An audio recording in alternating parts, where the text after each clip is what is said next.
Good afternoon, everyone. This is Andre Appen from Payroll HQ, and thank you for joining us today. We're just going to hold on for a few moments more as we have a few more members for today's session joining.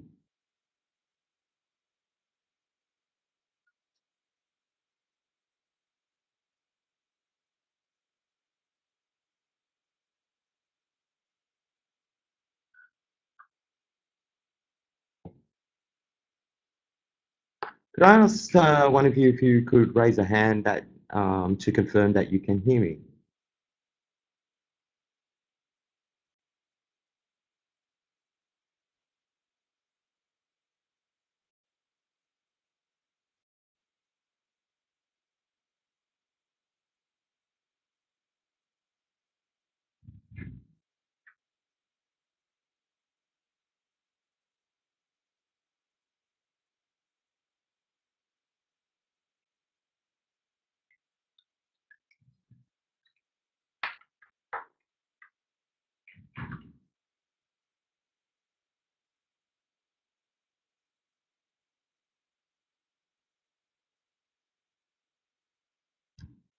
Thanks, Vanessa. Excellent.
Thank you, everyone, for joining us today. If you've just joined, my name's Andre Atten. I'm General Manager of Payroll HQ. So with Payroll HQ, we decided to set up these Learning Lab sessions. Payroll HQ is all about helping businesses.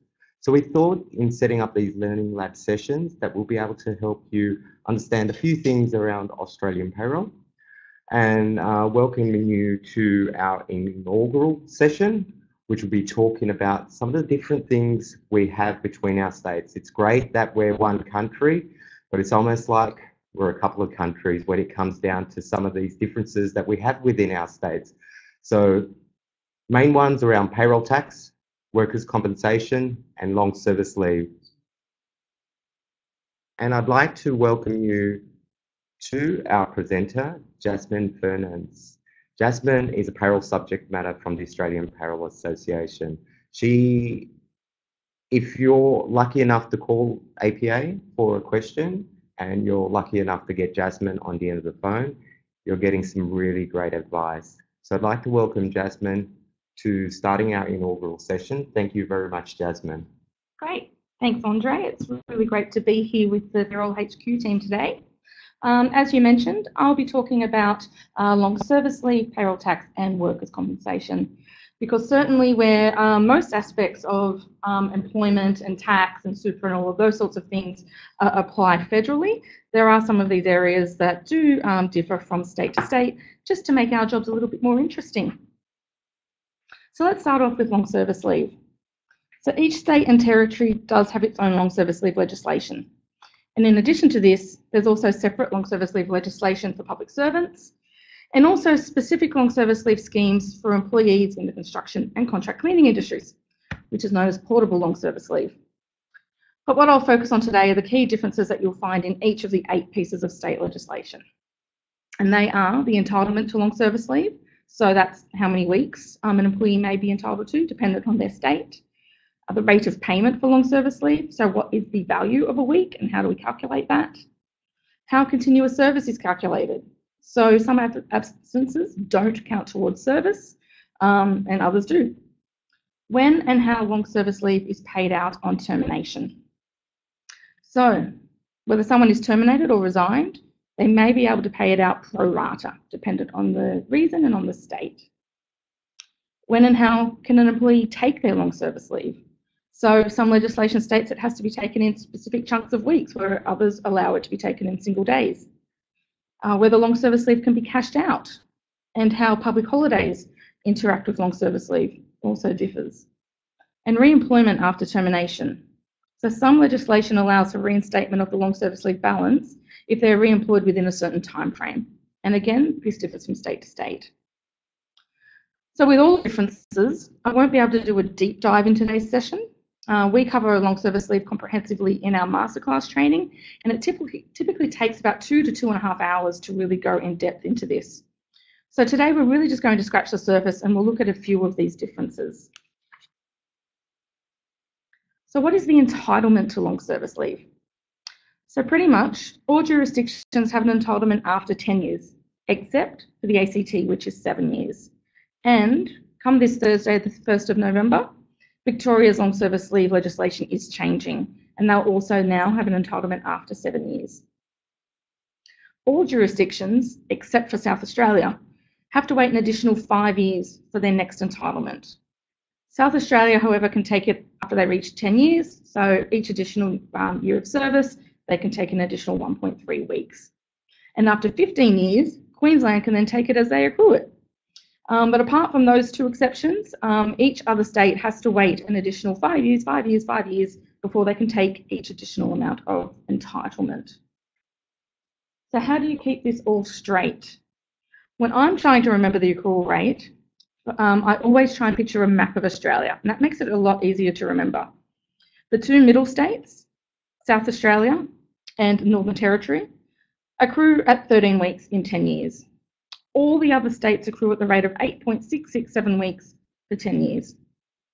Now for the ACT, and soon to be Victoria on the 1st of November, they do accrue at that same rate of 8.6667 weeks after 10 years.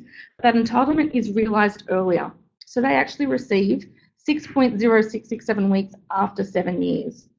So the accrual is the same, it's simply realised earlier.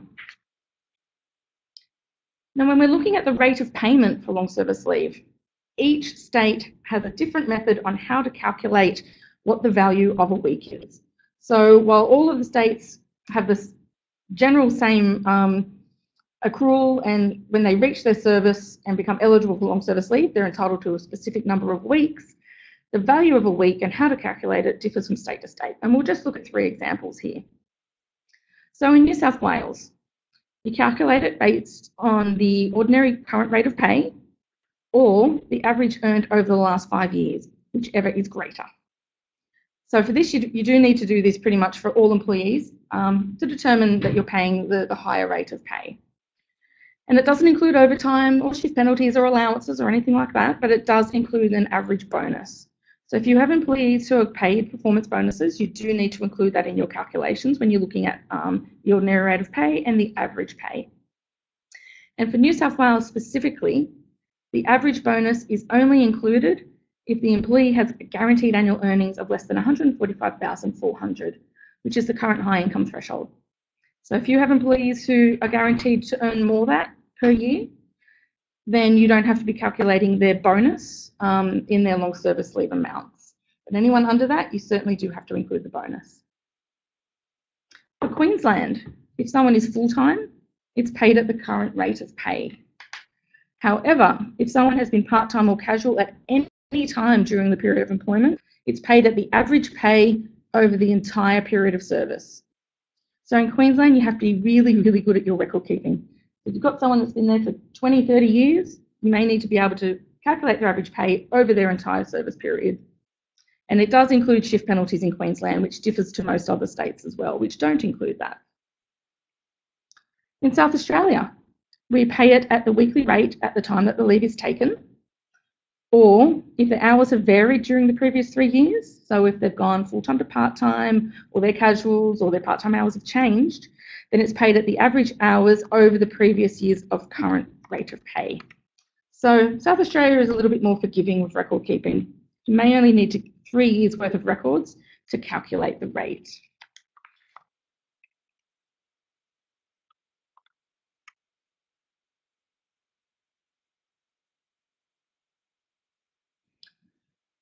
Another area that differs from state to state is how to calculate the continuity of service. So there are certain periods of absence that don't count towards service. We have a few examples of those here. Now in the ACT, paid and unpaid parental leave, or any other period without pay, does not count towards service. When it comes to sick leave for illness or injury, only the first 2 weeks of leave taken for illness or injury is counted towards service each year. Western Australia is very similar. Paid, unpaid parental leave and any other period without pay is not counted towards service. Only the first 15 days of leave taken for illness or injury per year is counted towards service. So if you have someone who's on long-term sick leave for 8 weeks, only the first 15 days of that will count towards their service. And in Victoria, this one's interesting because it's about to change. Currently, any period of unpaid parental leave would not count towards service. But from 1 November, so this Thursday when the new legislation comes in, the first 52 weeks will now be counted towards service for those who are taking unpaid parental leave. And what we need to remember for this one is it's only including any of that parental leave that's taken after the 1st of November. So if you have employees who have taken their parental leave last year, 5 years ago, those periods still don't count towards service, only the periods after the 1st of November. And if you have employees that are on parental leave right now, and it's going to straddle that 1 November date, well, the period prior to 1 November does not count, but the period after 1 November does count towards service.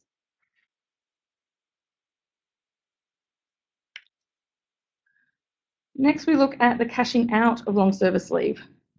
So with this, we need to be very careful because if the legislation states that you can't cash out long service leave, then absolutely you cannot cash out long service leave. You cannot go against the particular long service leave acts.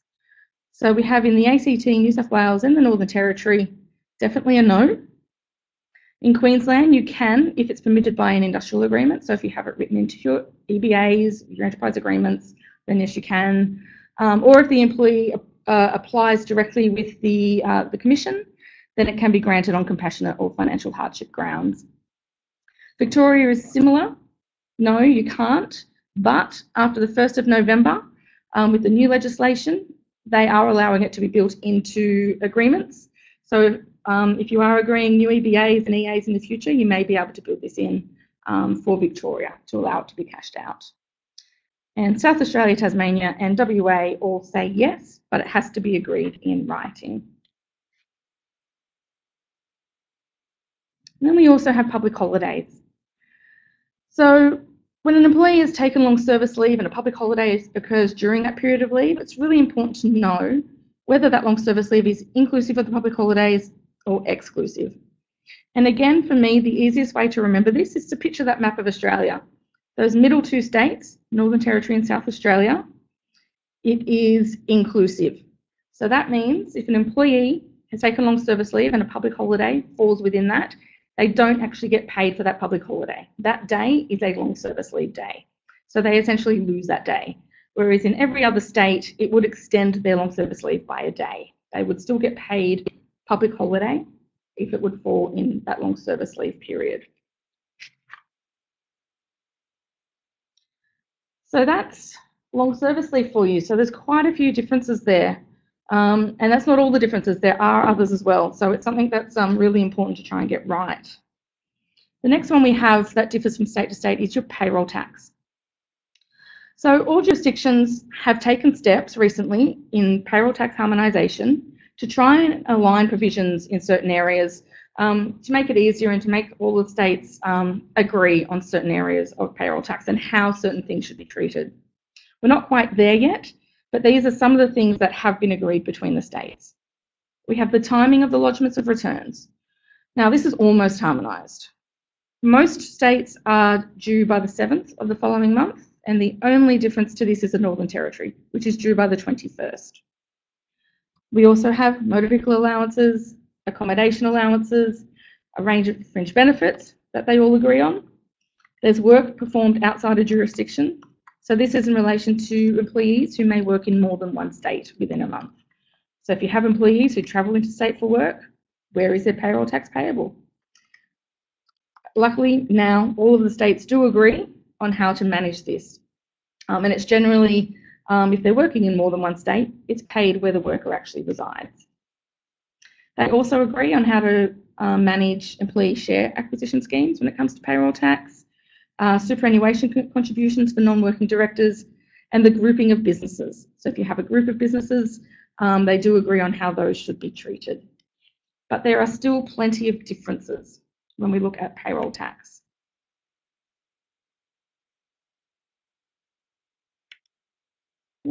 Let me just find the next slide. There we are. So we have our payroll tax rates and thresholds. So they do, again, differ between each state and territory.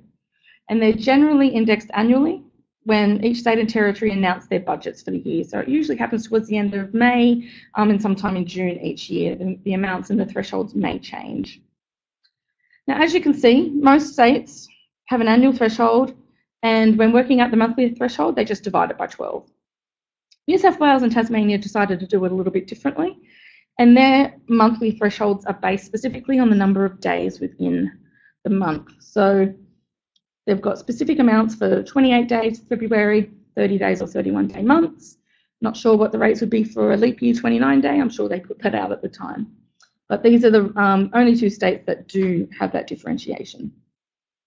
Some states also have a flat rate for their actual payroll tax percentage, and others increase it incrementally based on the wages. So you'll see both South Australia and Western Australia have incremental rates of tax.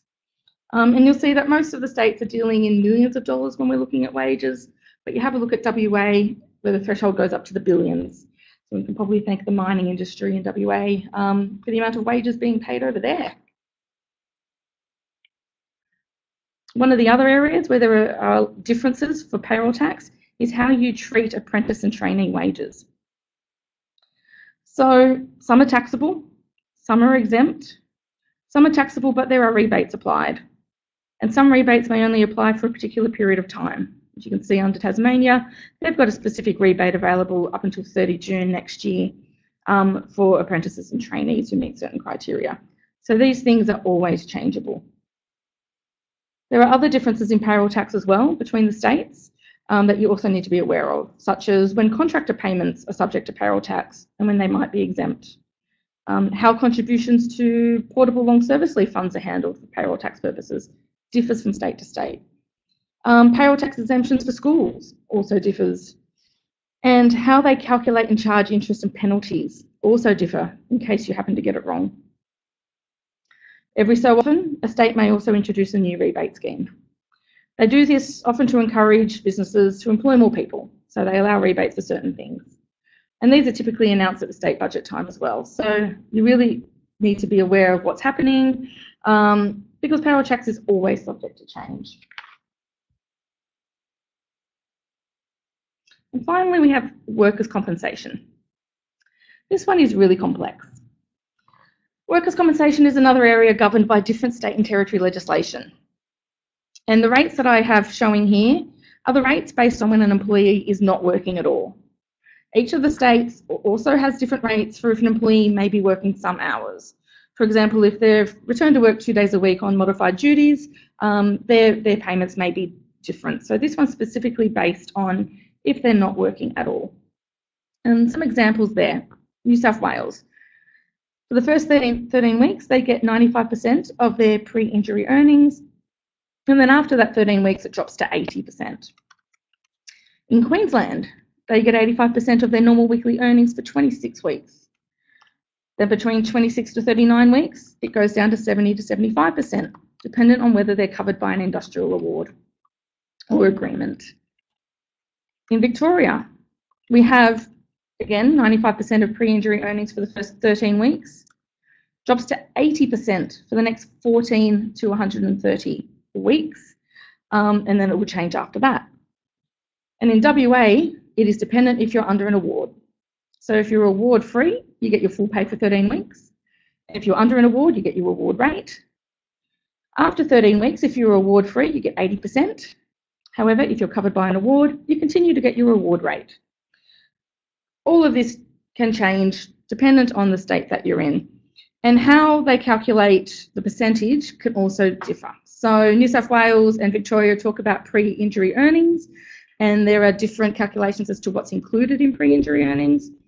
Queensland and Northern Territory talk about normal weekly earnings, which again can be calculated differently. And finally, we have workers' compensation and leave accruals. Now, this one is highly complex. The Fair Work Act generally says no, you don't accrue long service leave on workers' compensation. However, some workers' compensation legislations say different when it comes to long service leave. And when it comes to annual, it may also depend on the legislation or on precedents set by the court. So, for example, in 2015, there was a case in New South Wales, Anglican Care versus New South Wales Nurses and Midwives Association. The court held in that case that annual leave was to accrue while the employee was absent on paid workers' compensation. So prior to that, it didn't accrue. And after that, it did. In Victoria, a similar case came up the following year, and the court decided to follow the precedent that was set in the New South Wales case. So while the actual workers' comp legislation didn't really clarify whether or not annual leave was to accrue, the courts decided that it would. So again, these are subject to change, can be dependent on a court's interpretation of the legislation, and something that we always need to be on top of. So that's really a lot of information to try and squeeze into 20 to 30 minutes, Andre. Thank you so much, Jasmine. It's amazing, as I said before, one country, the amount of variations, and if you're running payroll just even across the eastern seaboard, the way you pay workers' comp or handle workers' comp can be quite varied. You get down to payroll tax and what you're paying your people within any of those states has such a different impact, and that impact works to the commercial ventures of your business. Absolutely.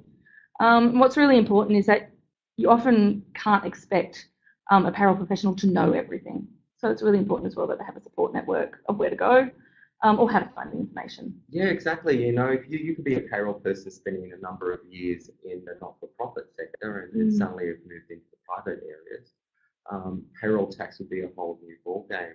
Absolutely. And you could be in construction and move into the private sector, and then suddenly long service leaves a whole new ballgame. Absolutely. So, but it's interesting to see,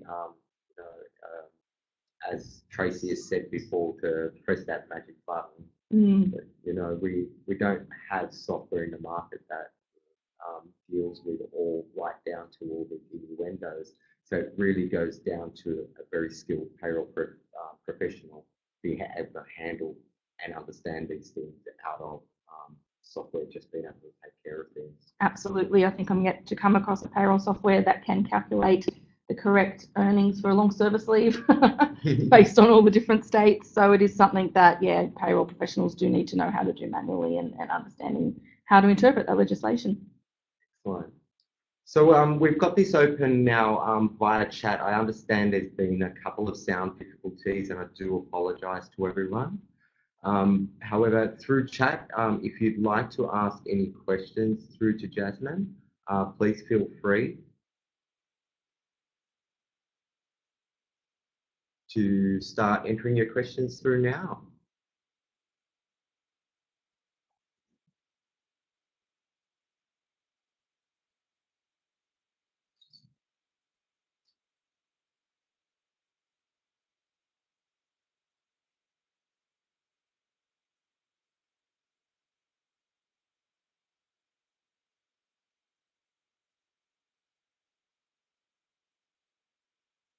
Okay, so if you don't have any questions, please feel free to email us at payrollhq at hello@payrollhq.com.au. We'll forward these questions through to Jasmine to be able to assist you with any answers that you would like.